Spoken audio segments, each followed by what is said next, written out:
I listened to the CD again and again until I was singing along with the songs, until finally I fell asleep. I opened my eyes to a familiar place, aware in some corner of my consciousness that I was dreaming. I recognized the green light of the forest.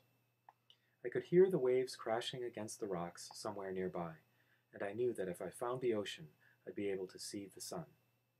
I was trying to follow the sound, but then Jacob Black was there, tugging on my hand, pulling me back toward the blackest part of the forest. Jacob, what's wrong? I asked. His face was frightened as he yanked with all his strength against my resistance. I didn't want to go into the dark. Run, Bella! You have to run, he whispered, terrified. This way, Bella! I recognized Mike's voice calling out of the gloomy heart of the trees, but I couldn't see him. Why?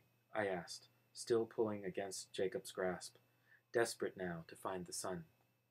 But Jacob let go of my hand and yelped, suddenly shaking, falling to the dim forest floor. He twitched on the ground as I watched in horror. Jacob! I screamed, but he was gone. In his place was a large red-brown wolf with black eyes. The wolf faced away from me, pointing toward the shore, the hair on the back of his shoulders bristling, low growls issuing from between his exposed fangs. Bella, run! Mike cried out again from behind me, but I didn't turn. I was watching a light coming toward me from the beach. And then Edward stepped from the trees, his skin faintly glowing, his eyes black and dangerous. He held up one hand and beckoned me to come to him. The wolf growled at my feet. I took a step forward toward Edward. He smiled then, and his teeth were sharp, pointed. Trust me, he purred.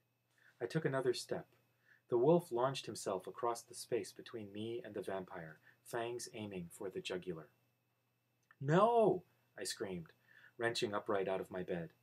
My sudden movement caused the headphones to pull the CD player off the bedside table, and it clattered to the wooden floor.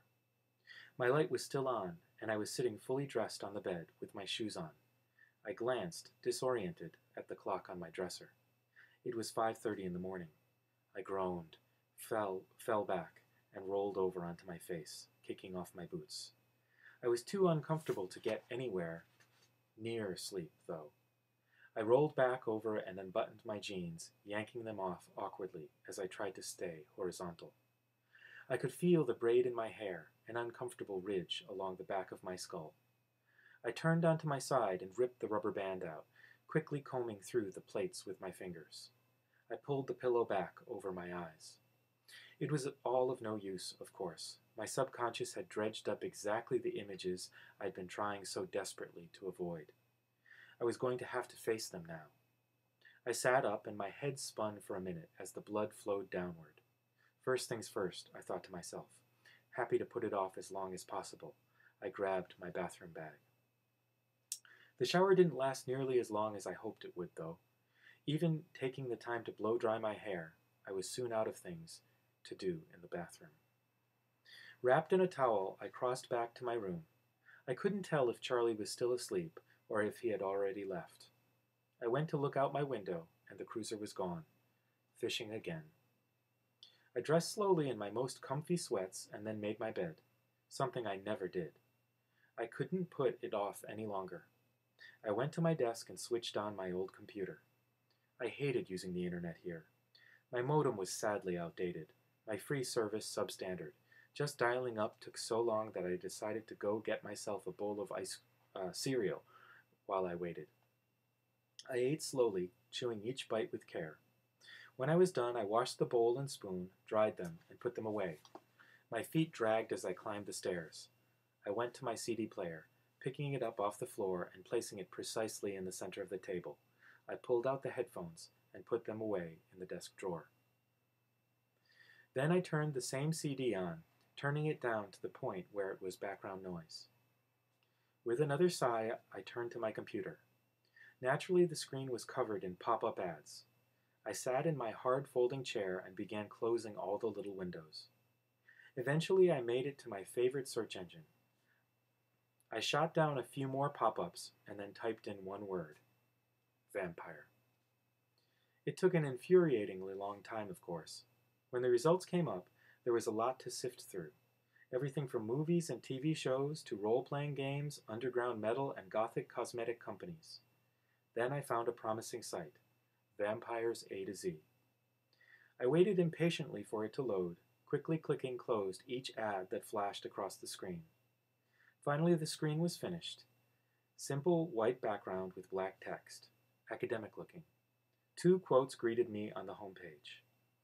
Throughout the vast shadowy world of ghosts and demons, there is no figure so terrible, no figure so dreaded and abhorred, yet dight with such fearful fascination as the vampire, who is himself neither ghost nor demon, but yet who partakes of the dark natures and possesses the mysterious and terrible qualities of both. Reverend Montague Summers. If there is in this world a well-attested account, it is that of the vampires. Nothing is lacking. Official reports, affidavits of well-known people, of surgeons, of priests, of magistrates, the judicial proof is almost complete. And with all that, who is there who believes in vampires? Rousseau. The rest of the site was an alphabetized list of all the different myths of vampires held throughout the world. The first I clicked on, the Danag, was a Filipino vampire supposedly responsible for planting taro on the islands long ago. The myth continued that the Danag worked with humans for many years, but the partnership ended one day when a woman cut her finger and a Danag sucked her wound, enjoying the taste so much that it drained her body completely of blood. I read carefully through the descriptions, looking for anything that sounded familiar, let alone plausible. It seemed that most vampire myths centered around beautiful women as demons and children as victims. They also seemed like constructs created to explain why the high mortality rates of young children and to explain away the high mortality rates for young children and to give men an excuse for infidelity. Many of the stories involved bodiless spirits and warnings against improper burials. There wasn't much that sounded like the movies I'd seen, and only a few, very few, like the Hebrew estri and the Polish upie, who were even preoccupied with drinking blood. Only 3 entries really caught my attention. The Romanian Varcolasi, a powerful undead being who could appear as a beautiful pale-skinned human. The Slovak Nepopsi, a creature so strong and fast it could massacre an entire village in the single hour after midnight. And one other, the Strangoni Benefici. About this last there was only one brief sentence. Strangoni Benefici, an Italian vampire, said to be on the side of goodness and a mortal enemy of all evil vampires. It was a relief that one small entry, the one myth among hundreds that claimed the existence of good vampires. Overall, though, there was little that coincided with Jacob's stories or my own observations. I'd made a little catalog in my mind as I'd read and carefully compared it with each myth.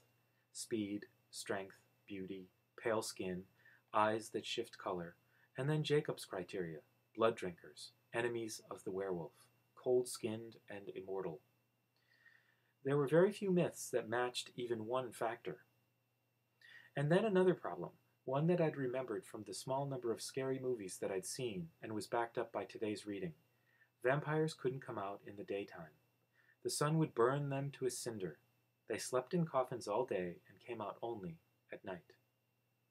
Aggravated, I snapped off the computer's main power switch, not waiting to shut things down properly. Through my irritation, I felt overwhelming embarrassment. It was all so stupid. I was sitting in my room researching vampires. What was wrong with me? I decided that most of the blame belonged on the doorstep of the town of Forks and the entire sodden Olympic Peninsula, for that matter.